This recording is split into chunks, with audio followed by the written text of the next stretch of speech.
तो जय हिंद साथियों, एक बार फिर से आपका स्वागत है आपके अपने चैनल में स्टडी विद मिलन में। आज हम बात करेंगे यूपी पुलिस के हेड ऑपरेटर के और वर्कशॉप के एग्जाम के बारे में, जो कि 30th of January shift first और शिफ्ट सेकंड में हुआ है। और हाँ, एक और चीज, आज हम पूरा का पूरा डिटेल में बात करने वाले हैं। जो भी यूपी पुलिस हेड ऑपरेटर और वर्कशॉप में आया है, सारे के सारे टॉपिक्स जानेंगे, कहाँ कहाँ से क्या क्या क्वेश्चन आ रहे हैं, क्या क्या बन रहे हैं, या फिर आगे क्या क्या रिपीट हो सकता है जो भी एग्जाम आने वाले हैं। हम सारी चीज़ों को स्टेप बाय स्टेप जानेंगे। पहले हम जानेंगे पेपर इजी और हार्ड था, फिर हम जानेंगे कितने क्वेश्चंस आते थे, कितने मार्क्स के आते थे, क्या लेवल रहा क्वेश्चंस का, क्या मॉडरेट रहा या फिर हार्ड रहा। ये सारी चीज़ें हम आज पूरा इस वीडियो में डिस्कशन करने वाले हैं। किसके बारे में? यूपी पुलिस हेड ऑपरेटर और वर्कशॉप के एग्जाम के बारे में, जो कि 30th ऑफ जैन में हुआ है, शिफ्ट फर्स्ट और शिफ्ट सेकंड में। पूरा वीडियो जरूर देखना, क्योंकि ये बहुत ज़्यादा हेल्पफुल होने वाला है। आपको पता चल जाएगा आपके पेपर में कितने क्वेश्चन गलत हुए हैं, कितने क्वेश्चन सही हुए हैं। पूरा वीडियो एंड तक जरूर देखना। और हाँ, अभी तक आपने चैनल को सब्सक्राइब नहीं किया तो प्लीज़ सब्सक्राइब जरूर कर दीजिएगा। अगर नोटिफिकेशन नहीं दबाया तो प्लीज़ जरूर दबा दीजिएगा। चलिए फिर स्टार्ट करते हैं वीडियो को। तो सबसे पहले जो बच्चों का डाउट होता है, क्या होता है ये देखिए, इज दिस पेपर सिंपल और नॉट। तो मैं आपको डेफिनेटली बता दूं, देखो सिंपल तो नहीं होने वाला है, क्योंकि भाई एग्जाम में जो क्वेश्चन पूछेगा वो थोड़े बहुत लेवल ऑफ डिफिकल्टी थोड़ा सा ऊपर जाएगा, आपको पता ही है।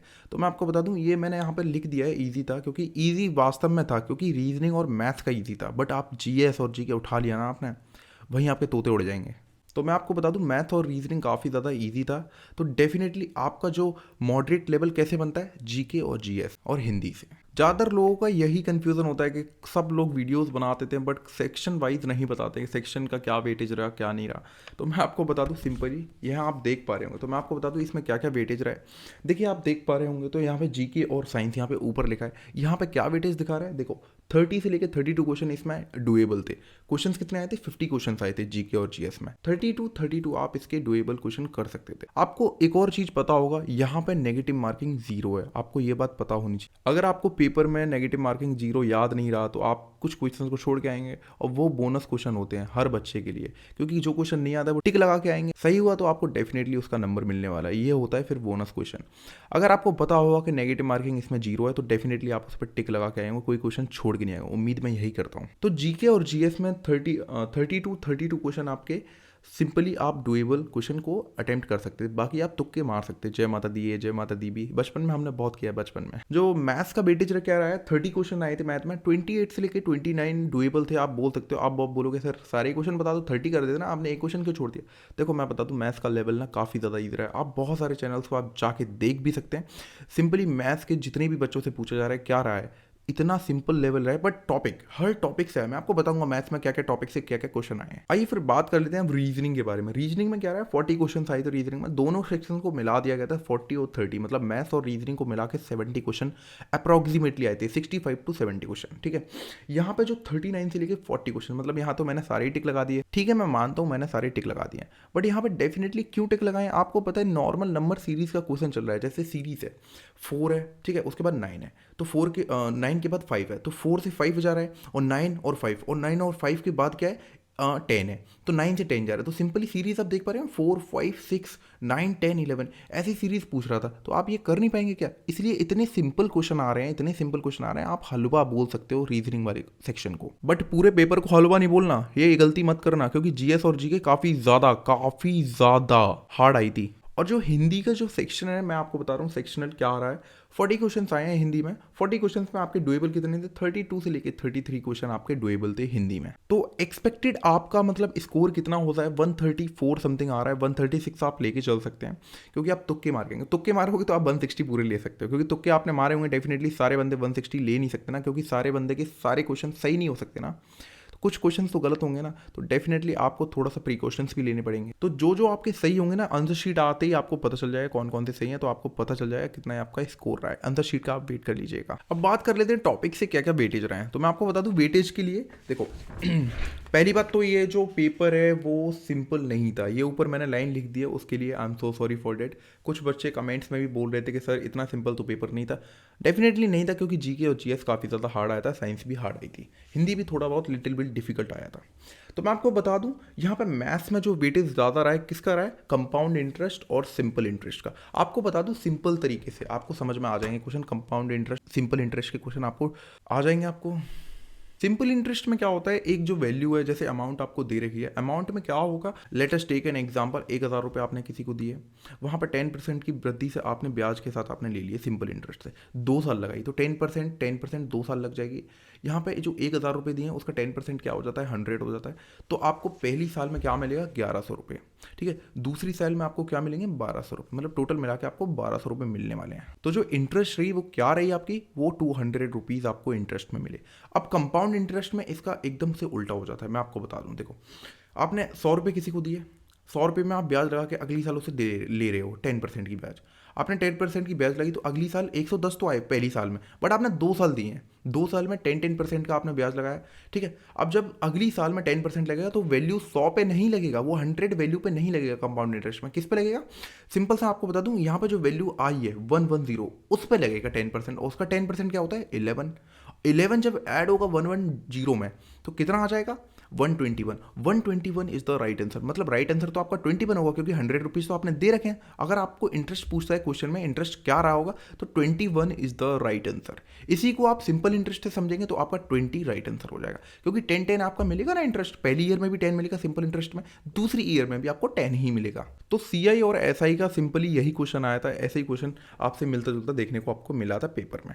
आपको बता दूं, प्रॉफिट और लॉस का भी एक क्वेश्चन आया था, जो कि बेटेज काफ़ी अच्छा था। प्रॉफिट और लॉस का एक क्वेश्चन आ रहा है, मतलब आप बोल सकते हो कि हर टॉपिक से लगभग क्वेश्चन उठाए जा रहे हैं। साइंस में आप देख लेते हैं, साइंस में नाइट्रोजन के ऊपर कोई क्वेश्चन पूछा था, मेरे को पता नहीं क्या क्वेश्चन पूछा था, क्योंकि मेरे को क्लियर नहीं हो पाया। तो अगर आपको सिंपली तरीके से अगर उसका सूत्र वगैरह पूछा है तो मैं आपको बता दूं, N2 होता है इसका, क्लोरीन का Cl होता है। अगर ये सारी चीज़ें आपसे पूछ रखी होंगी तो ये आपके राइट आंसर हो जाएंगे। बट कुछ और भी क्वेश्चन हो सकता है नाइट्रोजन के ऊपर, आपको क्वेश्चन अगर याद हो तो प्लीज़ आप कमेंट में जरूर बताइएगा, मैं आपको अगली वीडियो में उसका सारी डिटेल में आपको बता दूंगा। तो नाइट्रोजन और क्लोरीन के ऊपर क्वेश्चन हो गया, न्यूमेरिकल आए थे। रीजनिंग क्या है, रीजनिंग में आपको बता दूं, वेरी इजी। यहाँ पे 2 इजी मैंने क्यों लिखा है, क्योंकि काफ़ी ज़्यादा इजी आई थी, तभी मैंने आपको अभी बताया था 40 के 40 आप क्वेश्चन कर सकते थे रीजनिंग में।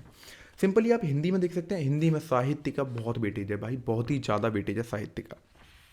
कितना वेटेज है, तो मैं आपको बता दूं, 2005 में कुछ किसी को पुरस्कार मिला हुआ साहित्य में, है ना, वो क्वेश्चन आपसे पूछा गया था। अगर आपको वो क्वेश्चन का आंसर आता तो प्लीज़ आप कमेंट में आंसर जरूर दीजिएगा। फिर जान लेते हैं फिर दूसरे पेज पे क्या है। देखो, मैं आपको बता दूं, नेगेटिव मार्किंग तो थी नहीं, दूसरे पेज पे पहला शब्द यही लिखा है, क्योंकि नेगेटिव मार्किंग नहीं थी। अगर आपने कोई भी क्वेश्चन छोड़ के आए हो तो आपके लिए कुछ पल ऐसे दुखद के होंगे, आपको अफसोस होगा क्योंकि आप छोड़ के क्यों आए। सिंपली आपको नेगेटिव मार्किंग दे रखा है 0 में, तो आप कुछ भी लगा के तो आते ना, कुछ भी करके आते, पर लगा के जरूर आते। बट कोई नहीं कर पाए तो कोई दिक्कत नहीं है। मैं आपको बता दूं, रीजनिंग हलवा मैं बोल सकता हूँ इसे, आप भी बोल सकते हो हलवा, क्योंकि वास्तव में आया था हलवा। हिंदी में आपको काल पढ़ना है, विशेषण पढ़ना है। 2005 में देखो ये क्वेश्चन लिखा है, 2005 में साहित्य अकादमी पुरस्कार किसको मिला था, मतलब साहित्य का पुरस्कार किसको मिला था, हिंदी में आया, ठीक है। एडवांस मैथ में आया था शंकु, क्यूब वगैरह आया था, ठीक है। और आयत भी, रेक्टेंगल वगैरह आता है, सिलेंडर भी आता है, गोला वगैरह, या फिर आप बोल सकते हो वेलन सिलेंडर वगैरह, ठीक है। ये सारे क्वेश्चन भी आपको करने हैं। बट मैंने आपके लिए एक वीडियो बना दिया सिंपली तरीके से, जो कि मेंसुरेशन के पूरा वीडियो डिटेल में कवर हो चुका है। आप मेरी लाइव स्ट्रीम में जा सकते हैं, वहाँ पे 2 ही वीडियो आपने जो सबसे लेटेस्ट वाली वीडियो अपलोड होगी उसको आपको टैप करके देख लेना है। वहाँ पे मैंने अच्छे तरीके से डिटेल्ड में मेंसुरेशन ढंग से समझाया है, आपको पूरा 1 शॉट वीडियो एक तरीके से मिल जाएगा। अब बात कर लेते हैं जीके के बारे में। जीके इजी आप बोल सकते हो, यहाँ पे इजी नहीं है, ठीक है। यहाँ पे जो इजी लिखा है वो गलत है। देखो, मॉडरेट लेवल की आई थी जीके, आप बोल सकते हो। मैं आपको बता दूं यहाँ पे क्या पूछा गया था, इजी मैंने इसलिए लिख दिया क्योंकि ये क्वेश्चन देख लिया था मैंने। यहाँ पे आसाम की जो राजधानी है क्या है, बताइए आप। आसाम की राजधानी है दिसपुर। आपको पता होना चाहिए ये वाला क्वेश्चन, क्योंकि ये काफ़ी ज़्यादा इजी वे में आ सकता है, ठीक है। आपको कोई और राजधानी भी पूछ सकता है, तो आपको राजधानी के पूरे डिटेल में मैम वीडियो आपको बना के दे दूंगा। डोंट वरी, राजधानी की पूरी डिटेल में आपको वीडियो प्रोवाइड करवा दूंगा। तो इसमें एक और क्वेश्चन पूछा गया था, जो कि यहाँ पे देख पा रहे होंगे, राष्ट्रपति का कार्यालय कितने वर्ष का होता है। आपको बता दूं सिंपली 5 वर्ष का होता है। ये आपको आना चाहिए, बहुत इजी क्वेश्चन था। मैथ्स में आपको पाई ग्राफ आपको मिला है, पाई ग्राफ के साथ क्रय मूल्य, विक्रय मूल्य, ये सारी चीज़ें मैंने। जीके में थोड़ा लेवल हार्ड था, देखो यहाँ पे नीचे लिख दिया ना, हार्ड आया, वास्तव में हार्ड आया था, डेट्स वाई मैं बोल रहा हूँ, ठीक है। यहाँ पे आपको कविताओं के लेखक, ये भी आपको याद करना बहुत ज़्यादा इंपॉर्टेंट है, क्योंकि लेखक के बारे में काफ़ी ज़्यादा पूछा जा रहा है। तो यहाँ पे जीएस का एक और क्वेश्चन आया था, क्या आया था यहाँ पे, साइबर क्राइम को इंडिया में कौन मैनेज करता है। आपको पता होगा, न्यू दिल्ली में कोई मैनेज करता है, आपको पता है नाम, NCFL, national cyber forensic laboratory. ये आपका जो इंडिया में मैनेज करता है। तो हिंदी में 1-2 चीज़ें और पढ़ने की जरूरत है आपको। क्रिया विशेषण, पर्यायवाची, विलोम शब्द, है ना, तत्सब, तद्भव, ये सारी चीज़ आपको पढ़ के जाना जरूरी इंपॉर्टेंट हो जाता है, क्योंकि बच्चों से रिव्यू में जितने भी मिला था मैंने सब कुछ आपको बिल्कुल डिटेल में आपके लिए उतार दिया है। देखो, जीएस में पुलिस सिस्टम आपको पढ़ने की ज़्यादा ज़रूरत है क्योंकि वहाँ से क्वेश्चन आते हुए दिखाई दे रहे हैं। अगली शिफ्ट में क्या होता है रिपीटेशन, वो तो मेरे को भी नहीं पता ना आपको पता, तो आप सिंपली कोई भी रिस्क नहीं ले सकते हैं, तो आप सिंपली ये सारी चीज़ें पढ़ के ज़रूर जाइएगा। ठीक है, रीजनिंग में आप 50 से 60 क्वेश्चन, मैंने आपको बोला था ना रीजनिंग प्लस मैथ्स को लेके 60 से 70 क्वेश्चन आपके आए हैं।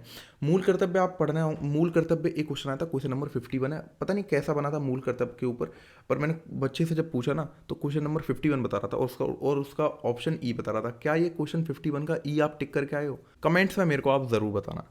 सिंपली आपको करंट अफेयर्स में आपको बिल्कुल कुछ नहीं पढ़ने की ज़रूरत है। करंट अफेयर बिल्कुल ना सामान आ रहा है, ना सामान क्या मतलब आ ही नहीं रहा। साइंस में ज़रूरी क्या है, साइंस में ज़रूरी आपको बता दो, फिजिक्स बहुत ही ज़्यादा बहुत ज़्यादा इंपॉर्टेंट है भाई, मोस्ट इंपॉर्टेंट फिजिक्स साइंस में आपको वहाँ से क्वेश्चन ज़रूर डेफिनेटली मिलेगा। मैं आपको बता दूं, मैथ्स में आपको CISI देखो फिर लिख दिया, रीजनिंग में आपको नॉर्मल रीजनिंग आपने अगर थोड़ी सी भी पढ़ रखी है ना, थोड़ी सी भी क्या नॉर्मल टॉपिक्स आपके क्लियर है ना, रीजनिंग आप कर दोगे, डोंट वरी। यहाँ पे ग्राफ टाइप में इंपॉर्टेंट क्वेश्चन क्या हो जाते हैं, पाई ग्राफ, बार ग्राफ, ये सारी चीज़ें पढ़ने की जरूरत नहीं है। सिंपल सा मैं आपको बता दूं, सिंपल एक ही टॉपिक पढ़ने की जरूरत है, पाई ग्राफ बहुत ज़्यादा आ रहा है। गोला परसेंटेज निकालने के लिए दे देगा, परसेंटेज नहीं देगा तो डिग्री निकालने के लिए दे देगा, और डिग्री नहीं देगा तो क्या देगा, नॉर्मल संख्या निकालने के लिए देगा। इन सब में मेथड क्या यूज़ होता है, परसेंटेज, रेशियो, एवरेज और कुछ वैल्यूज़ और यूज़ कर लेगा, सिंपल सा एक नॉर्मल मेथड बना देगा पाई चार्ट में। और हाँ, साथ ही साथ आपको आर्टिकल पढ़ने की ज़रूरत है क्योंकि आर्टिकल के भी एक दो क्वेश्चन आते हुए मैंने देखे हैं।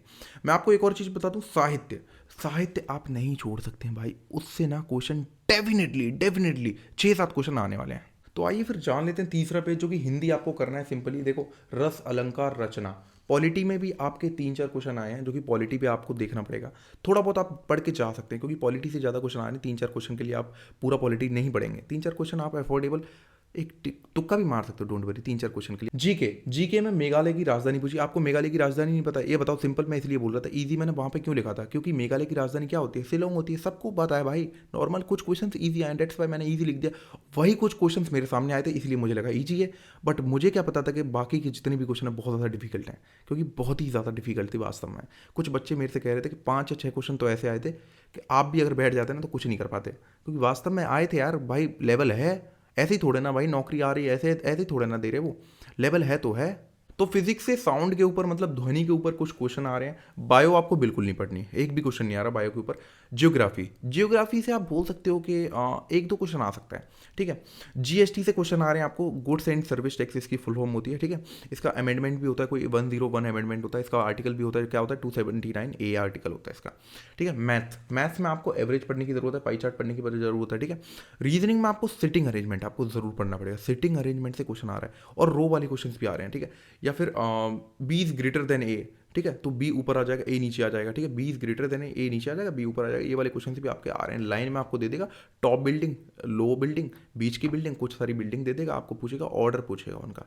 तो ये सारी चीज़ें आपको करके जानी है रीजनिंग के कल की शिफ्ट के लिए। मैं आपको बता दूं, साइंस में 10th और 9th की अगर आपको साइंस आती है, 10th और 9th की आपको साइंस अगर आपने घोल के पी ली, मैं गारंटी दे रहा हूँ इससे बाहर नहीं आने वाला 10th और 9th की साइंस से। और कुछ आपको टाइम एंड वर्क का भी क्वेश्चन मिल जाएंगे। टाइम एंड वर्क के मैं आपको बता दूं, सिंपली मेरा एक खुद का मेथड है टाइम एंड वर्क का। टाइम एंड वर्क का क्या, एक कॉलम बनाना होता है, मैंने आपको मेथड ढंग से समझाया, आप देख भी सकते हो मेरी नॉर्मल सी वीडियोस में, आप देख सकते हो। टाइम एंड वर्क मैंने आपको पूरा का पूरा आपको कंप्लीट करा दिया है। आइए फिर जान लेते हैं एक और लास्ट पेज है जो कि हमारा रहेगा आईपीसी की धारा के ऊपर 7-8 क्वेश्चन आए थे, ये भी बहुत ज्यादा इंपॉर्टेंट है। फिजिक्स सेल से 3 क्वेश्चन आए थे, थर्मोकेमिस्ट्री 2 क्वेश्चन आए थे, कैपिलर्स लॉ पे सेकंड लॉ पे 1 क्वेश्चन आया था, वर्क, पावर, एनर्जी, इन पे भी 5-6 न्यूमेरिकल आपके बने थे। H2O बॉन्डिंग एल्कलीन से भी, रीजनिंग में सीरीज अल्फाबेट्स, आपको ये सारी चीज़ें पढ़ने की ज़रूरत है। देखिए, अब पेपर का जो लेवल था वो तो थोड़ा सा मतलब था मॉडरेट लेवल, तो मैं बोल सकता हूँ क्योंकि था। तो कुछ एक दो भाई के कमेंट आ रहे थे, इसी वीडियो में आपको सारी चीज़ें क्लियर करने वाला हूँ। कमेंट क्या आ रहे थे, देखो वो कह रहे थे कि कंप्यूटर हैंग हो रहा था, कंप्यूटर वर्क नहीं कर रहा था, ये सारी चीज़ें हो रही थी। मैं आपको बता दूं, आपके बगल में आपके पास ही इन्विजिलेटर खड़ा होता है, इन्विजिलेटर से आप बुला सकते हो, वहीं से वो कोई एक बटन दबाएगा, वो बंद हो जाएगा, और वहीं से जब वो ऑपरेटर मतलब जो भी आपका सही करने वाला होगा वो उसको बुलाएगा, ठीक है। उसके बाद वो सही करेगा, इंजीनियर जो भी होगा वो सही करेगा। आपका सेम वहीं से टाइमिंग स्टार्ट होगा जहां से आपका कंप्यूटर बंद हुआ है। तो डोंट वरी, ये सारी चीज़ों से आपको दिक्कत लेने की ज़रूरत नहीं है, आपको सिंपली टेंशन लेने की ज़रूरत नहीं है। देखो वो हमारे लिए बैठे हैं, हम जो भी हेल्प मांगेंगे वो हेल्प ज़रूर करेंगे। इन्विजिलेटर से आप बोलिए, जो भी आपका इन्विजिलेटर रहेगा आपकी क्लास में। उम्मीद करता हूँ आपको सारे डाउट क्लियर हो चुके हैं। अगर आपके डाउट जो भी रह गए होंगे कमेंट्स ज़रूर करिएगा, मैं कमेंट्स में रिप्लाई 110% देता हूँ। आप जाके कोई भी वीडियो में देख लीजिए, हर कमेंट्स का आपको रिप्लाई मिल चुका होगा। मैं आपको एक और चीज़ बता दूं, देखिए आप सेंटर में ना 1-2 घंटे पहले जाइएगा, क्योंकि बहुत ज़्यादा बच्चों का इशू आ रहा है, भैया जाम था या फिर सेंटर में बहुत ज़्यादा इशू हो रहे हैं, ये सारी चीज़ें हो रही हैं। तो मैं आपको बता दूं 2 घंटे पहले जाइएगा, ताकि आपको परेशानी ना रहे या फिर कोई भी रिस्क नहीं लेना आपको। उम्मीद करता हूँ आपको मेरी वीडियो अच्छी लगी होगी। अगर मेरी वीडियो अच्छी लगी तो प्लीज़ प्लीज़ प्लीज़ इस चैनल को सब्सक्राइब जरूर कर लीजिएगा, और ऐसी ही जानकारी, ऐसी ही मोस्ट इंपॉर्टेंट जानकारी का अपडेट लेने के लिए मेरे चैनल के नोटिफिकेशन को आप ज़रूर ऑन कर लीजिएगा। इसी के साथ फिर मिलते हैं कल का, जो हमारा लाइव जो भी एनालिसिस करवाएंगे, जो भी पेपर रहेगा वो लाइव करवाएंगे, डोंट वरी। जय हिंद, जय भारत।